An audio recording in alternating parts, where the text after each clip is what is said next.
sungguh untuk kita bersama-sama mendengar amanat beliau. Dengan ini majlis dengan segala hormatnya menjemput Datuk Seri Anwar Ibrahim, Presiden Keadilan, untuk menyampaikan ucapan dan seterusnya merasmikan pelancaran Bulan Kemerdekaan Keadilan Negeri Sembilan.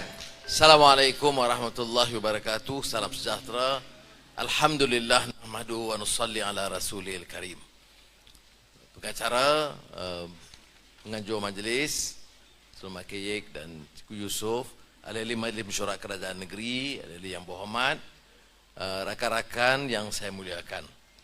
Kita panjatkan setinggi-tinggi kesyukuran kepada Allah SWT dapat menyempurnakan majlis sederhana pada hari ini, tetapi sangat bermakna.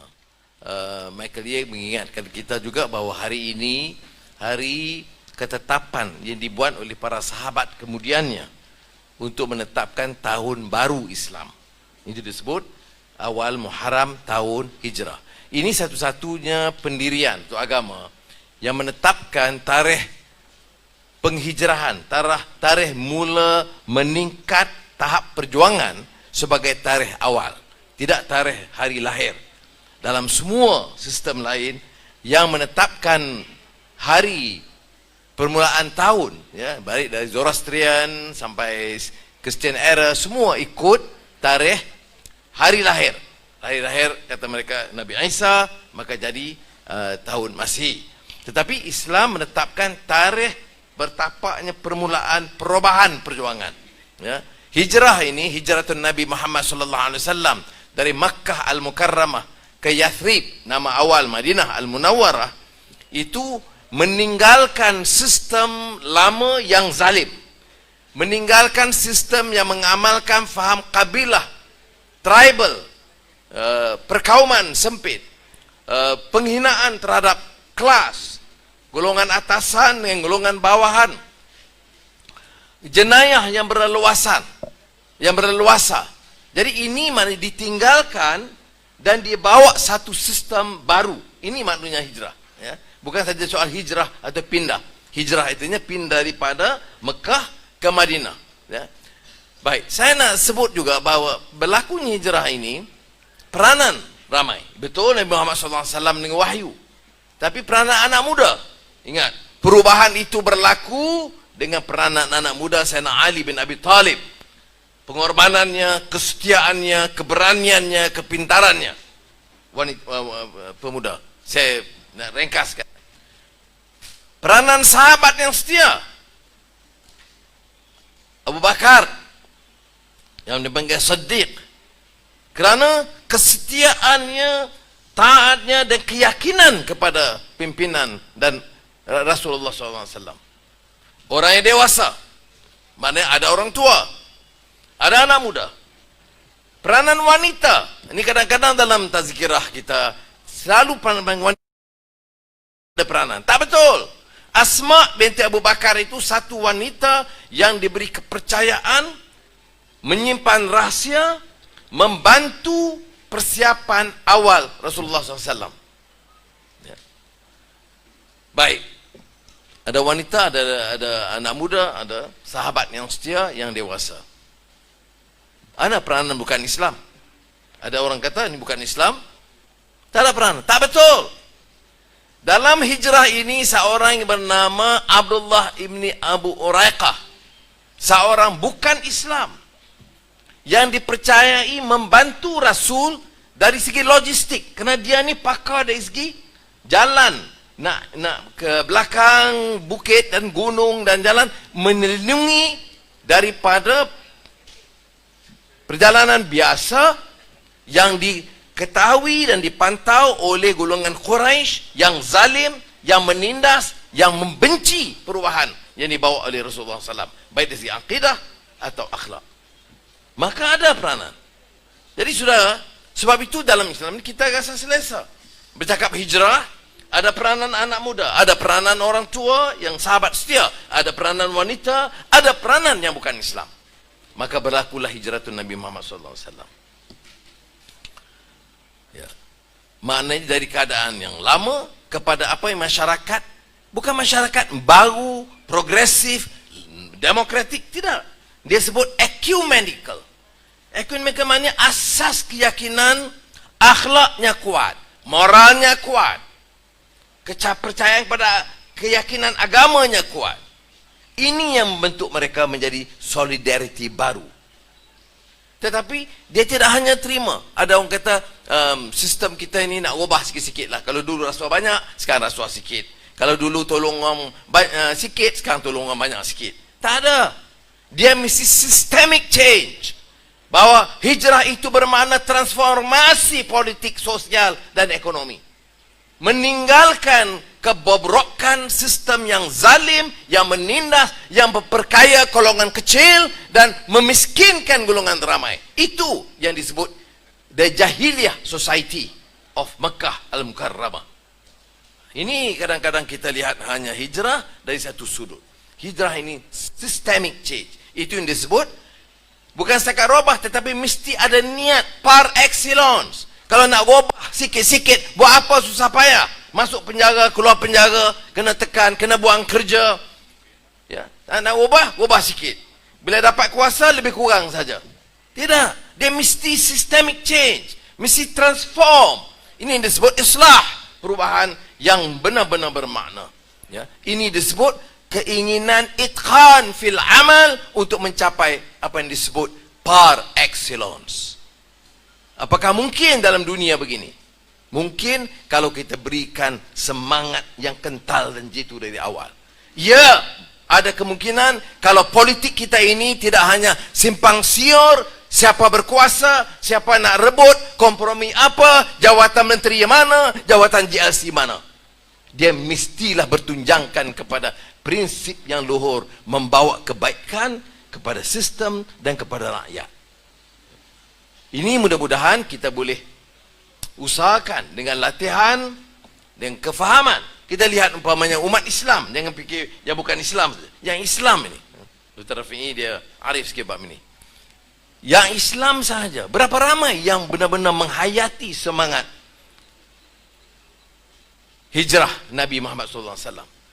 Begitu dampaknya begitu kuat sehingga sahabat memikirkan wajar ditetapkan ini sebagai tahun permulaan yang disebut hijrah 1 Muharram ini. Ini dampak yang kita sebut, yaitu untuk ada kegairahan, kesungguhan untuk menegakkan keadilan dan kemanusiaan. Saya selalu gunakan dua istilah ini. Kita bicara keadilan, tapi kadang untuk kaum kita. Kita cakap keadilan, tapi untuk suku sakat kita. Keadilan untuk kroni kita. Tidak. Keadilan ini mestilah untuk semua. Kemanusiaan. Dan kalau tidak ada kemanusiaan, dia tidak ada kekuatan Islam itu dari awal di Mekah. Ada Yahudi, ada Nasrani, ada Muslim. Di bawah satu ummah, di bawah pimpinan Nabi Muhammad SAW. Ini dia kekuatan dan kehebatan yang disebut tentang Islam dan semangat hijrah. Baik, hari ini juga kita sambut kemerdekaan 31 Ogos, tapi kita lancarkan untuk parti di peringkat Negeri Sembilan. Saya ucap sekali lagi terima kasih rakan-rakan daripada parti sahabat di AP Amanah pun turut hadir dengan pimpinan-pimpinan utama semua di sini. Ya. Tetapi kemerdekaan ini mesti difaham rohnya, bukan tarikhnya. Bukan hanya menyingkirkan penjajah. Mengapa kita tolak penjajah? Kerana apa hak orang negara luar menjajah dan menindas kita, merompak kekayaan kita, bawa ke London, atau di Indonesia, Belanda, rompak, rakyat Indonesia miskin, kepala-kepala negara dan pembesar-pembesar di Belanda kaya raya, dibuat jembatan baru, bangunan baru, universiti baru, semua dari perah daripada titik peluh rakyat Indonesia. Begitu juga Malaysia. Sudah, yang kita tolak itu apa? Bukan saja orangnya, orang kulit putih, kerana kita ini rakyat. Yang kita tolak itu perangainya, kezalimannya, rasuahnya, rompakannya, penindasannya. Itu yang kita tolak. Baik, sekarang kita dah merdeka. Apakah kita mau ganti orang Inggeris dengan orang Melayu perangai lebih kurang sama. Orangnya lain. Negara merdeka. Namanya Ahmad Muhammad Anwar Saleh Ibrahim, semua ada. Zulkifli pun ada. Ya. Namanya. Tetapi, apakah perubahan merdeka itu selari dengan janji keramat kita? Janji keramat kita, merdeka supaya negara itu demokratik, supaya ada kesaksamaan, supaya ada keadilan. Itu sumpah keramat Tunku Abdul Rahman Putra Al-Haj dalam peristiharaan merdeka 31 Ogos 1957. Kalau dulu dicatat dalam tulisan Jawi, dipapar di tiap masjid dan di surau untuk semua rakyat baca peristiharaan kemerdekaan itu. Ya, dipampang besar poster dengan tulisan kad Jawi yang cukup cantik di tiap masjid dan surau yang saya ingat. Ya, di semua sekolah, tulisan Rumi tentunya. Itu anak-anak baca peristiharaan. Ya, tak semestinya kita faham, tapi ia harus memberikan makna sekarang. Apa dia? Ini janji. Bila kita sebut keadilan kepada semua, ya, tentunya keadilan kepada orang Melayu, kerana Melayu majoriti. Keadilan pada semua, juga Cina, juga India, Dayak dan Kadazan. Itu janji kemerdekaan. Dah 20-30 tahun kita nak ubah. Keadilan maksudnya selesaikan kaum ini dulu, kemerdekaan itu kita robah kemudian. Dan kita lihat umpamanya ada orang melihat bahawa kemerdekaan itu hanya mengganti penjajah dengan pimpinan bumi putera pribumi baru. Tak semestinya tepat. Dia mesti ganti dengan rakyat sendiri, ya. Tetapi mestilah dengan cita-cita dan nilai baru menjaga kesejahteraan semua. Hentikan sifat bobrok yang merusakkan negara di bawah penjajah. Apa dia? Kuku besi. Setuju? Okey. Tak setuju, masuk penjara. Aku perintah, gili aku, tangkap kamu, hadapkan ke mahkamah. Tak cukup satu kes, macam Lim Guan Eng, 3 kes berturut-turut. Kerana apa? Aku berkuasa sekarang.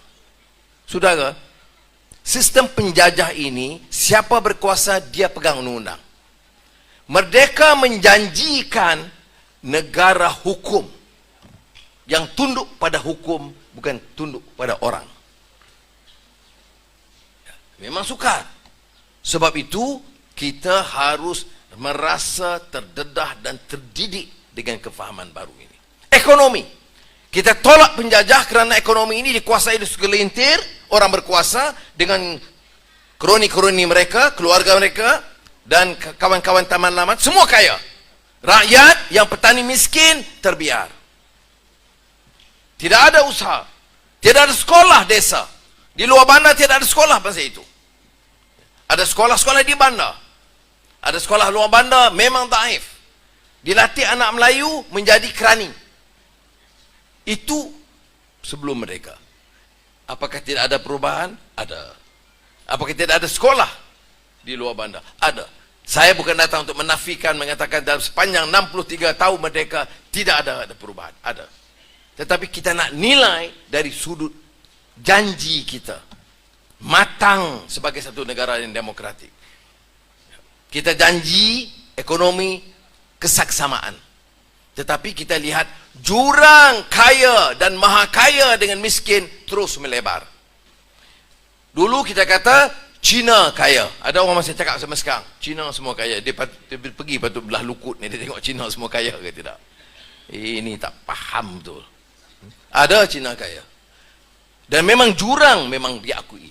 Tetapi sekarang jurang di antara Melayu maha kaya dengan Melayu miskin itu juga kian melebar. Setelah merdeka, yang kita janjikan mengurangkan kesenjangan atau jurang maha kaya dengan miskin itu tidak berlaku. Sebab apa? Sebab dasar kita itu tidak membantu dan melihat kepentingan golongan bawah. Ini yang menyebabkan kita harus beri kesedaran kepada rakyat. Nah, itu sebab bagi saya merdeka ini tahun keramat. Bukannya di Malaysia, banyak negara macam itu. Di India Ucapan kemerdekaan Jawaharlal Nehru 1947 memang hebat. Tajuknya Tryst with Destiny. Seorang ini seolah-olah satu janji keramat dengan masa depan kita. Bahwa dengan detik 12 malam ini, India akan merdeka, mengusir penjajah, menjamin bukan saja kemerdekaan, kebebasan kepada seluruh rakyat India, membela mereka yang miskin. Tapi setelah 60-70 tahun, yang merempat banyak lagi. Rasuah masih berleluasa. Di Pakistan, Muhammad Ali Jinnah, salah seorang negarawan Islam yang sangat hebat, beri pidato yang disebut Constituent Assembly Speech in 1947. Dia kata bahawa apa yang berlaku di Pakistan ini sesuatu yang luar biasa dalam sejarah. Kata dia cyclonic revolution. Tetapi dia bagi amaran, negara mungkin dan mudah hancur kalau amalan rasuah, penindasan, kuku besi, malamnya kena tak setuju, tangkap orang, fitnah orang, dakwah orang. Ini kalau terus berlaku, negara akan rosak. Indonesia, ini banyak orang Jawa sini ni. Eling nan waspada. Ini peringatan Rangga Warsito yang kemudian dihebahkan oleh Bung Karno. Ya, bahwa waspada pada keadaan di mana yang baik masuk penjara, yang jahat jadi penguasa. Ya. Kerana sistem dah jadi kucak-kacir pada masa itu, zaman Belanda. Soekarno sebut dan bawa balik kisah zaman Edan. Orang Jawa tahu zaman Edan. Laksamana Daniel tak tahu apa dia Edan. Edan ni zaman gila. Ya. Yang baik masuk penjara, yang bobrok jadi penguasa. Jadi oleh yang demikian, rakyat mau bikin apa? Rakyat harus eling dan waspada. Mesti beringat dan waspada. Jangan ditipu, jangan ditindas, jangan jadi tali barut bodoh di peringkat bawah. Siapa yang sebut kepada kita? Rangga Warsito, pujangga Jawa di Keraton Yogyakarta pada masa itu. Jadi kalau ada orang Jawa belum baca Rangga Warsito, tolong mana ketua kampung? Tolong pinjam cerita zaman Edan ini biar orang Jawa, orang keturunan Jawa benar-benar paham bahawa pujangga Jawa besar. Dalam sejarah Kepulauan Melayu ini ada pujangga Jawa besar namanya Rangga Warsita atau Rangga Warsito yang menulis tentang zaman Edan. Satu peringatan untuk kita, untuk terutama di zaman merdeka ini. Jadi mudah-mudahan ini kita ingatkan. Terima kasih kerana saya pernah semangat cakap pasal ni. Sebenarnya saya cakap Tryst with Destiny, Nehru, Cyclonic Revolution, Jinnah dan Soekarno disebut merdeka ini menjanjikan jambatan emas untuk rakyat Indonesia. Waduh, bunyinya memukau Pak. Bukan jembatan kayu yang dijanjikan, jembatan emas. Maknanya daripada keadaan bobrok, miskin, sengsara, derita di zaman penjajah Belanda kepada sesuatu yang bebas, merdeka, berdaulat dan lebih makmur dan seksama bagi rakyat Indonesia. Tapi enggak jadi Pak. Sebab itu jangan kita terpukau dengan janji. Kita kena kerja, nilai dengan pemikiran dan akal yang Allah kurniakan. Terima kasih sekali lagi kepada rakan-rakan, terutama ahli mesyuarat Kerajaan Negeri, ahli Dewan Negeri, PKK dan seluruh jentera yang membantu kita pada hari ini. Saya harap kegiatan-kegiatan ini dikumandangkan di seluruh negeri supaya orang faham Ya, jangan kita ingat politik ini hanya gempur-gempur sebelum atau menjelang pilihan raya. Kita nak orang insaf dan faham dan sama-sama membawa dan menuntut perubahan. Sekali, semua terima kasih, jazakumullah khairan kathiran kepada semua. Saya lancarkan kempen penerangan kemerdekaan bermula di sini. Assalamualaikum warahmatullahi wabarakatuh.